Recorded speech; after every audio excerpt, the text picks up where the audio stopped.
నమస్తే అందరికీ. ముద్రల ప్రాముఖ్యత 7 పార్ట్స్.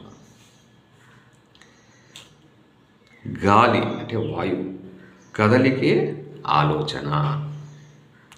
ప్రదేశం స్పేస్లో కదలికే మాట. ముద్రలు వ్యక్తిలోని మానసిక, భౌతిక, సైకోఫిజికల్ స్థితులను ప్రభావితం చేస్తాయి. అవి శరీరాన్ని, మనస్సును, నరాల వ్యవస్థను ప్రభావితం చేస్తాయి.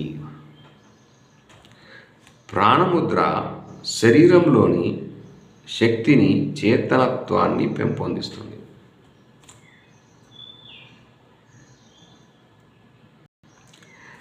సూర్యముద్ర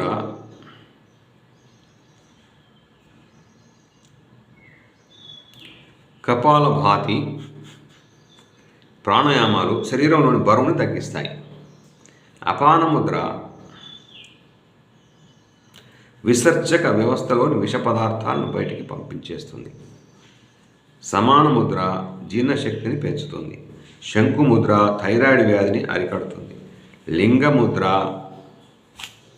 అస్తమా ముద్ర ఊపిరితిత్తులలోని అంటు రోగాన్ని నిర్మూలిస్తుంది. దగ్గు, అస్తమా బాధల నుండి విముక్తినిస్తుంది.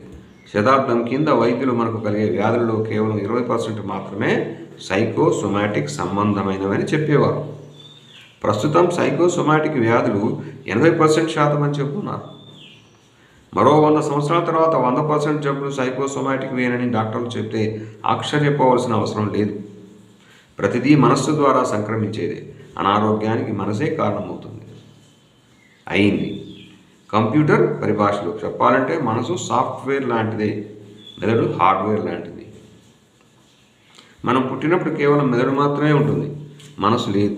సమాజం ద్వారా, పరిసరాలలోని వ్యక్తుల ద్వారానే మనలో మనసు అనేది ఏర్పడుతుంది. ఆలోచనల ప్రవాహమే మనసు. ఆలోచనలను శుద్ధి చేయాలంటే ప్రాణాయామ, ధ్యానాలే అనుసరణీయమైన పద్ధతులు. చేతి ముద్రలు కూడా ఆలోచన విధానాన్ని బాగా ప్రభావితం చేస్తాయి. Thank you.